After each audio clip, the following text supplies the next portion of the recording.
Está hoje o Salmo 27, versículo 4 e 14. Diz assim: Uma coisa pedi ao Senhor, e a buscarei, que possa morar na casa do Senhor todos os dias da minha vida, para contemplar a formosura do Senhor e aprender no seu templo.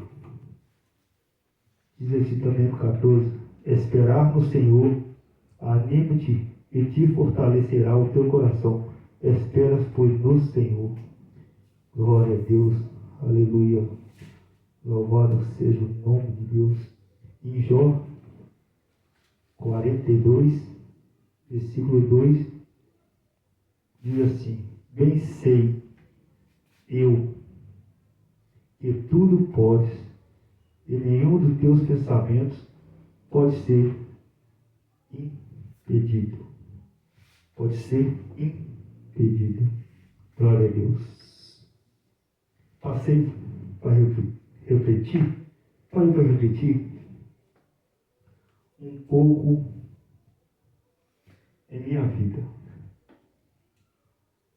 E aprendi um pouco o que é o tempo de Deus. Tem momentos que a gente quer certas coisas para a gente e não pedimos ou procuramos perguntar a Deus se é isso que Ele quer para a nossa vida. Tem momentos que queremos um bom emprego, um bom carro, uma boa casa, mas nós não perguntamos a Ele se é isso que Ele tem para nós. Se é isso que deseja o nosso Pai para com os seus filhos. Aí tem momentos que nós achamos que a força da gente excede a força de Deus. E queremos fazer da nossa maneira, do jeito que nós queremos e ainda no nosso tempo. Aí, meus irmãos, nós colocamos o velho ditado, a carroça na frente dos púlpitos. Talvez nós pedimos a Deus tanto uma coisa e naquele momento aquela coisa não é nos dada e nós largamos de deixar na mão do Senhor, tomamos de volta e queremos fazer conforme a nossa força e nosso querer. Até conseguimos, mas aquilo não tem durabilidade na nossa vida. É passageiro, passa e volta. Mas a coisa que Deus tem preparado para nós é para a vida toda. Ela é eterna. Aí quando nós fazemos do nosso jeito, com a nossa força, nós quebramos a cara. Talvez nós pedimos tanto a Deus e falta só um pouquinho para aquilo que nós pedimos a Deus, Deus nos dá. Mas nós somos ansiosos demais e não guardamos o tempo do Senhor. E acabamos fazendo, Deus, eu já fiz, não preciso mais. Talvez Deus está com a mão cheia de bênção para a sua vida hoje.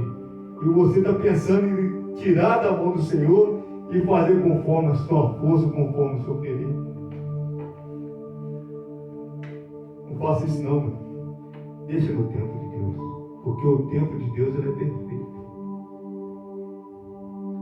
Tantas coisas que eu já quebrei a cara tentando fazer da forma que eu quero, do meu jeito.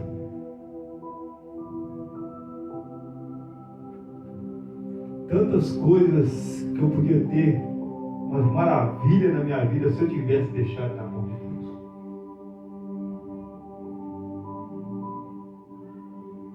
Tem hora que o inimigo confunde a mente da gente e nós começamos a blasfemar contra Cristo mesmo.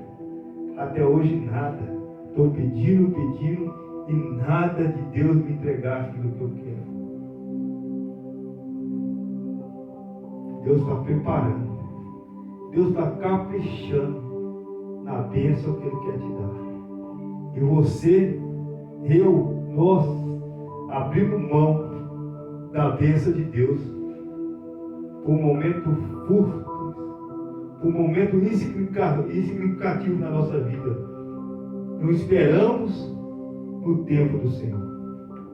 E acabamos, fazemos do nosso jeito, e aquilo é momentâneo, porque é da forma que nós queremos, não é da forma do Senhor.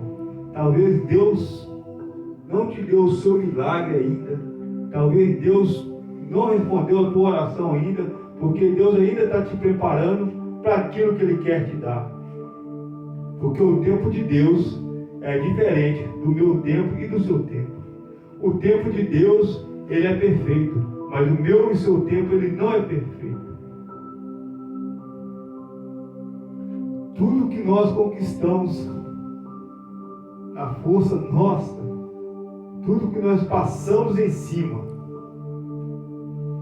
da autoridade do Senhor, não é do querer dele para nossa vida. E ele tira.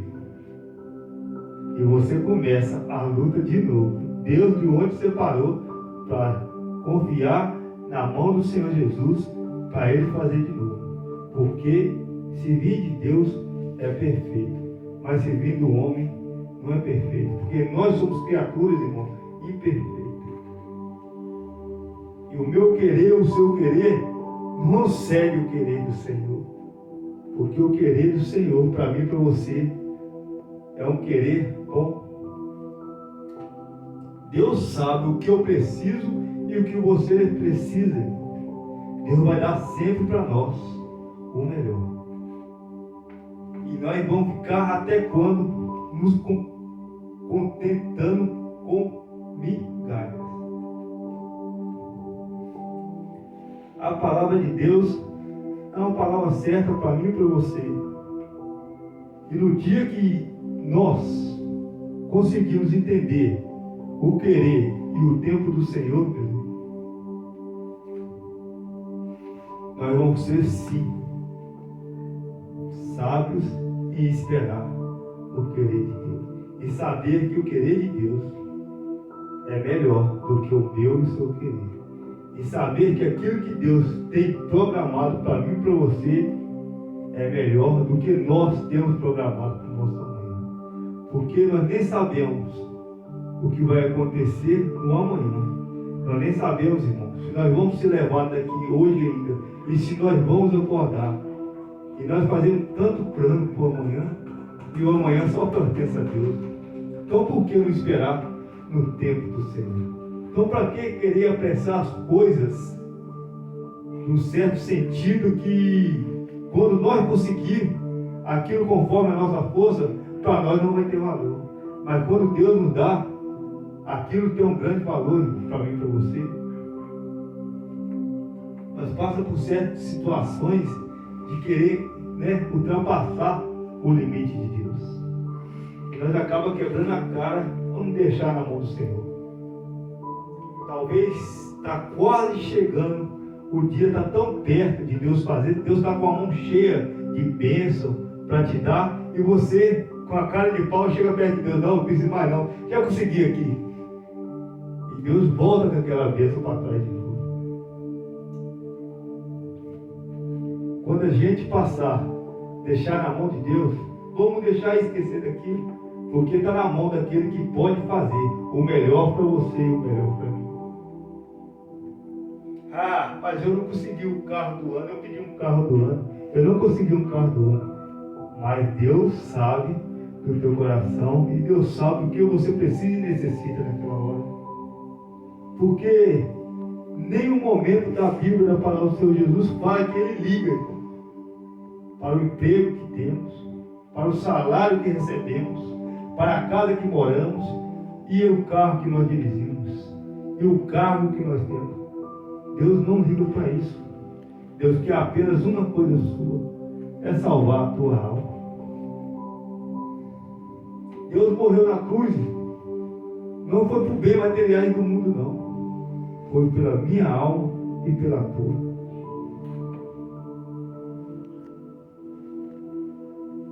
A palavra de Deus explica certinho, irmão. Quando ele vai falar com aquele jovem rico, vende tudo que tu tens e me siga. Dê para os pobres e me siga. Hoje, irmão, o que está sendo pregado na maioria das igrejas é bem materiais. Pregadores cobrando valores absurdos para espalhar o Evangelho, a palavra do Senhor. Aquilo que foi dado de graça. Eles cobrando de um dom divino que Deus lhe deu. E eu falo para você, aquele que cobra já recebeu o seu galardão aqui na terra. Porque ele colocou valor naquilo que não tem preço, que é de Deus.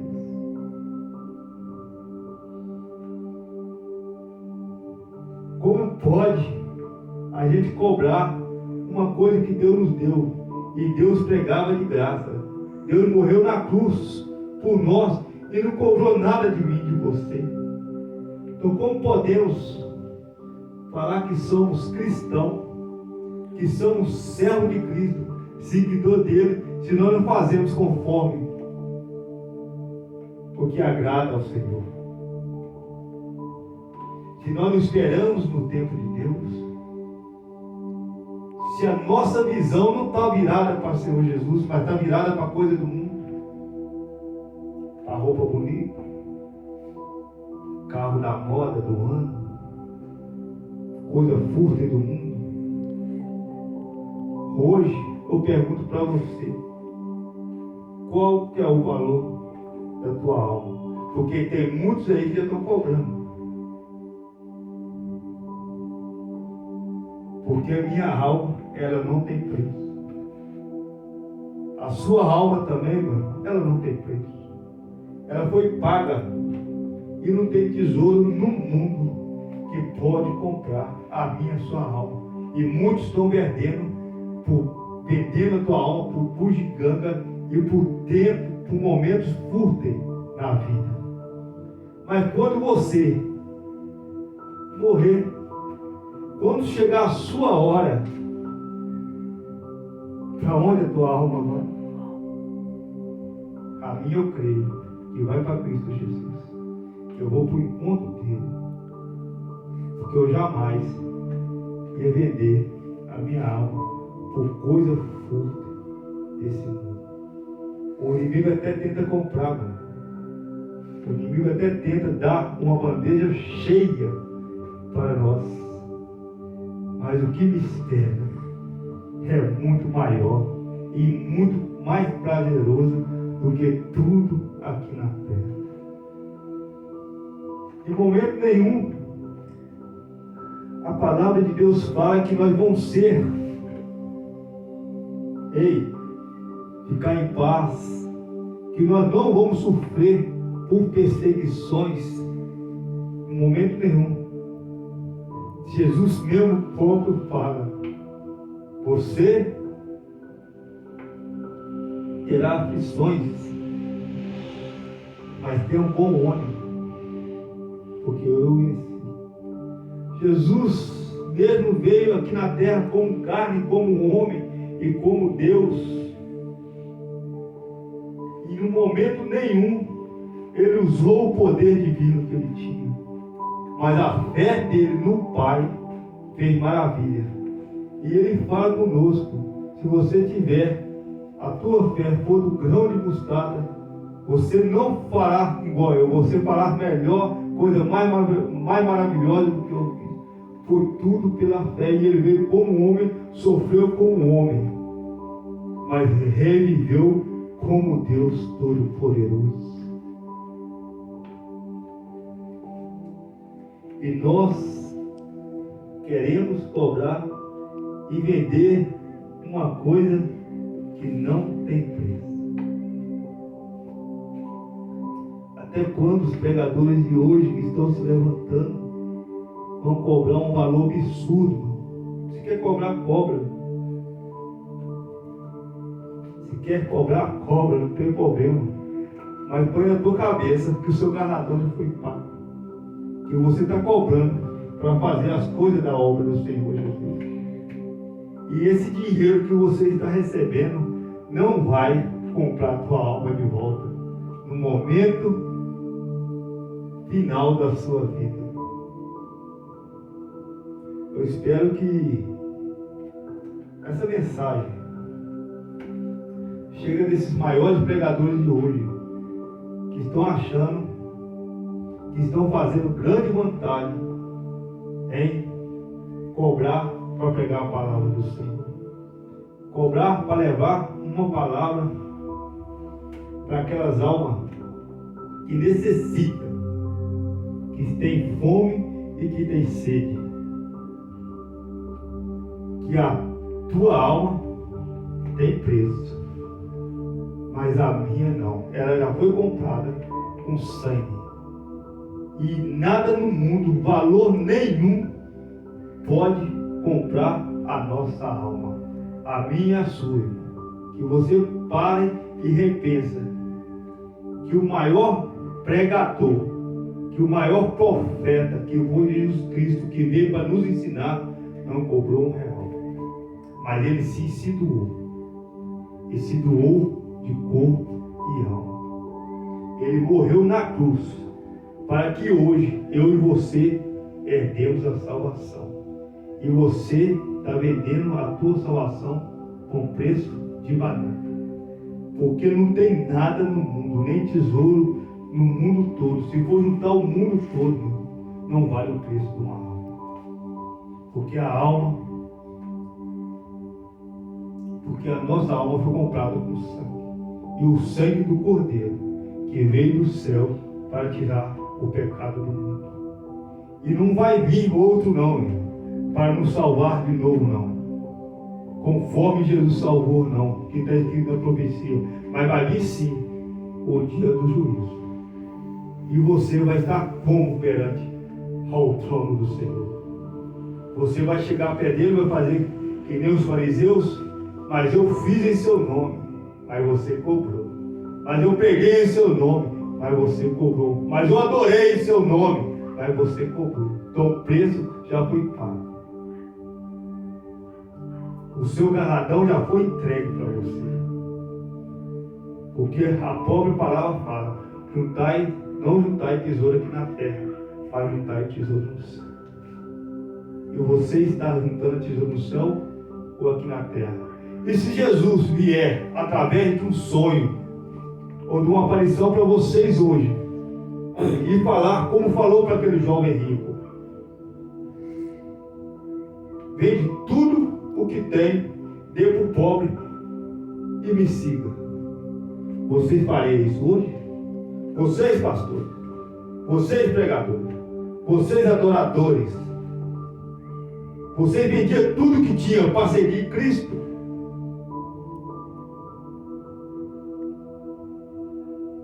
Eu não vi nenhuma parte da Bíblia que fala que Jesus tinha muito tesouro aqui na terra. Pelo contrário, ele era humilde. Não dava para reconhecer ele no meio do povo, porque ele andava como povo. Não tinha veste mais bonita, não tinha sandália mais bonita.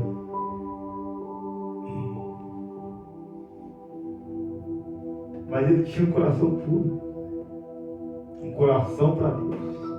E hoje seu coração está voltado para Deus ou para o dinheiro? Mas se Deus, em um sonho, ou uma revelação, ou uma aparição para ti, falar: vende tudo que você tem, profeta, e dá para os pobres, e siga-me. Mas siga-me de verdade. Prega a verdadeira palavra. O arrependimento.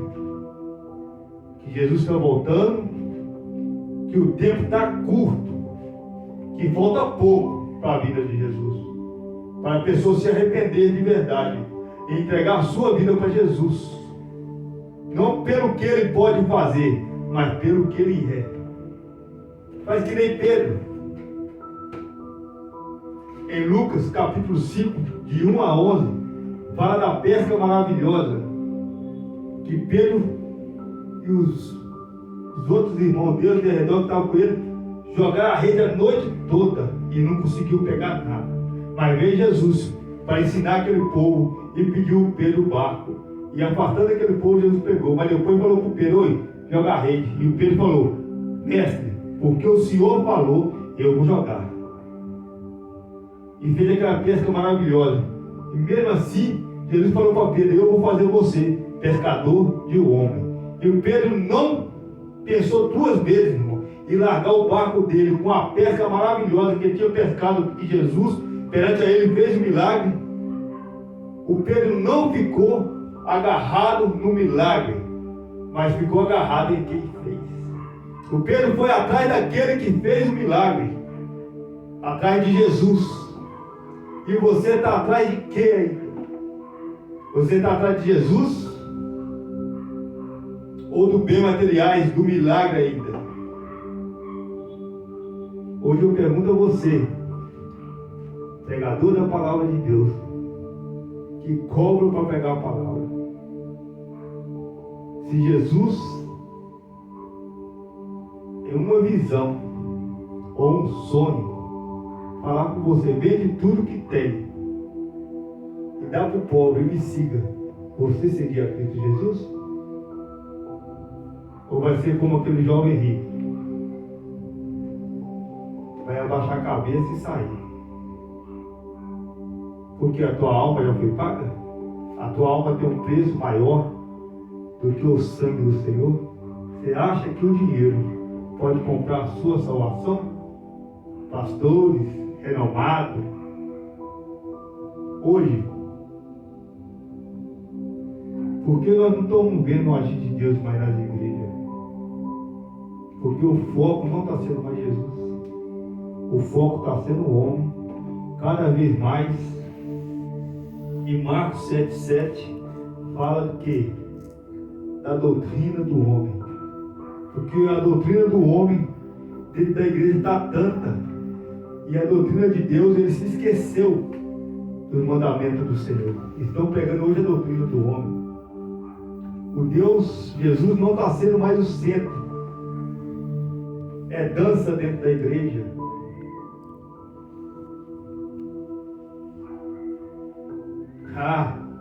Não vamos. Fulano pecou, adulterou contra sua mulher, mas não vamos escandalizar ele, não. Não vamos colocar ele no banco, vamos dar uma punição, não, porque a verba dele que entra na igreja é alta. Mas quando é o irmão humilde que está lá no cantinho lá, por ele. É pouco mesmo. O dízimo dele é tão pouco que nem faz diferença se ele sair da nossa igreja ou não. Cuidado, pastor. Cuidado, profeta. Cuidado, pregadores. Porque no juízo final, tudo que você está fazendo, vocês há de pagar. Muitos o clamam com a boca, mas não é do coração. É a palavra de Deus, é Bíblia, não é eu que estou falando. Eu não entendo muito, irmão, mas eu sei que aquilo que Deus colocou no meu coração vai chegar em alguém. E alguém vai perceber que está fazendo errado e vai mudar de rumo. E vai andar no caminho de novo, no caminho estreito, no caminho de Jesus. E vai parar de ficar sendo mercê da mão do inimigo. E vai retroceder e voltar para o caminho certo. E que Jesus, meus irmãos, seja a sua bússola, o seu guia no tempo de tribulação, no tempo de aflição. Que você, a partir de hoje, coloque a tua vida na mão do Senhor e faça o querer de Jesus. Pregador, volte a pregar para Deus. Adorador, volte a adorar para Deus. Pastores, volte a ter a comunhão com o Espírito Santo na tua igreja. Deixa o agir de Deus de novo. Começa a pegar a verdadeira palavra e fazer o que está na Escritura do Senhor. Não passa pano na cabeça de ninguém por causa de estatura, por causa de fama, por causa de dinheiro e por causa de poder aqui na terra. Mas faça pelo poder do Cristo Jesus. Faça pela autoridade de Deus. E volta de novo a fazer o culto virado para Jesus. Coloca Jesus no centro do teu culto, pastor. Que você vai ver o milagre de novo voltar para a tua igreja. Que você vai ver o agir do Espírito Santo voltar para a tua igreja. Que você vai ver cego sendo curado, enfermo sendo curado, cadeirantes levantar na tua igreja, por honra e a glória do Senhor Jesus. Mas se conserta, igreja. Se conserta, os pecadores. Se conserta, adorador. Se conserta, pastor. Porque vocês são de liderança, vocês estão na frente. E vocês estão afundando o teu rebanho todo. Assim eu espero. E agradeço a Jesus Cristo por essa rica oportunidade de estar aí falando a verdadeira palavra de Deus. A verdadeira palavra de arrependimento. A palavra do Senhor Jesus, que fala, o tempo de Deus é perfeito, mas o tempo de Deus vai chegar. E esse tempo de Deus, quando chegar, meu irmão, não adianta a gente correr e querer se esconder, não. Se arrepender na última hora, não. Quando o tempo de Deus cessar para mim e para vocês na terra, nós vamos pagar por tudo que nós fez, por tudo que nós deixou de fazer também. Hoje eu te peço, irmão, toma juízo. Volta de novo a fazer o querer do Senhor Jesus. Volta de novo a pregar para Ele. Volta de novo a adorar para Ele. Volta de novo, pastores, a entregar a tua igreja na mão do Espírito Santo. Você vai ver o agir de Deus voltar de novo. Não prega por dinheiro, irmão. Não canta louva por dinheiro, mas louva para Deus. Louva para resgatar almas que estão perdidas. Porque em Mateus 16:15, ide, espalhai a palavra do Senhor para toda criatura. Porque cada vez mais eu estou vendo a igreja se esvaziando, irmão. Porque o amor está se esfriando. Mas não é o amor do mundo, que no mundo não tem amor. É o amor dentro da igreja. É picuinha, é briga e intriga. E irmão brigando com irmão. Irmão no mesmo, do lado do irmão, mas dá um paz do Senhor Jesus, porque tem picuinha dentro da tua igreja, irmão.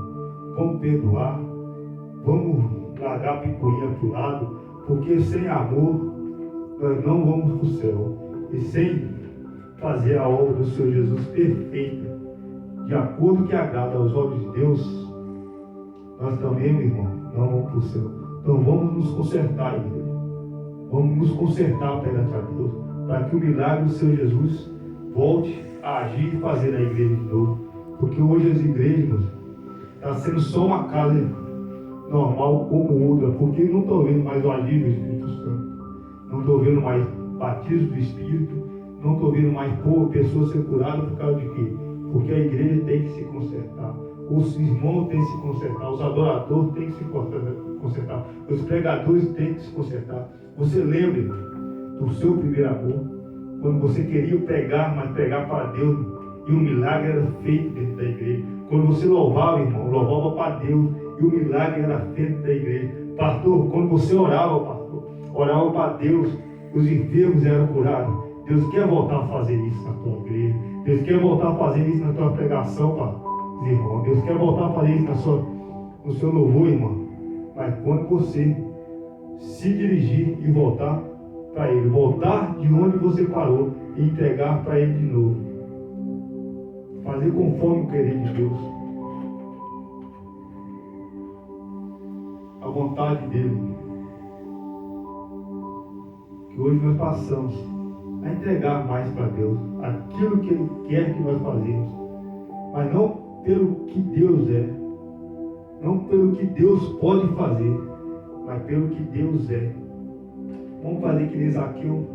Zaqueu tinha vida boa, mas ele queria ver quem é Jesus. Quem é esse Jesus que tanto fala, ele vai passar aqui, eu vou subir na árvore. Eu não quero conversar com ele, mas eu quero ver quem é Jesus. Eu quero ver. E Jesus se agradou disso. Ele não veio pedir a Jesus nada. Aí ele só foi para ver Jesus. Zaqueu, desce daí, que hoje eu vou ceiar na tua casa. Pecador como Zaqueu. Mas Jesus deu graça em Zaqueu e foi ceiar na casa do pecador.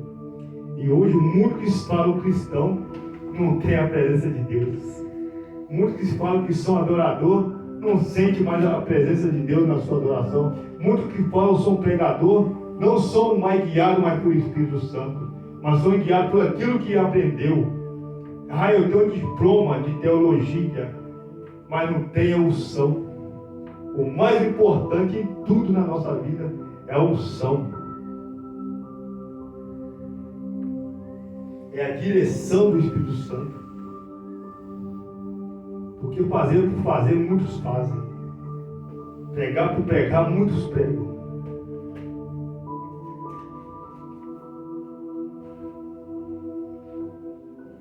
Mas fazer a vontade de Deus é pouco. Muitos querem adorar em catedral cheia. Muitos querem pregar em lugar cheio. Mas aquela igrejinha lá na roça, humilde, pequena, com poucos irmãos, ninguém quer ir lá. Por quê? É humilde, é pequena, ninguém vai estar lá para ver. Não vai dar tanto ibope. Mas é lá que está o verdadeiro adorador. É lá que está o verdadeiro cristão. E é lá que eu posso falar com a autoridade de Deus que nós sentimos a maior presença de Jesus na humildade, na simplicidade, como Deus foi humilde e simples aqui na terra. Deus não escolheu ninguém, meus irmãos, porque Deus não morreu só por um, não. Deus não morreu só por rico, Deus não morreu só por branco, Deus não só morreu por preto, Deus morreu por todos nós. Não tem exceção, sem exceção, irmão, foi por todos nós. E na humildade, para você virar um grande pregador, um grande adorador, você tem que ser pequeno. Aí sim, você vai ser grande para o Senhor. Louvado seja o nome do Senhor Jesus. Aqui eu encerro essa palavra. E que o Espírito Santo de Deus possa falar mais em seus corações. Amém.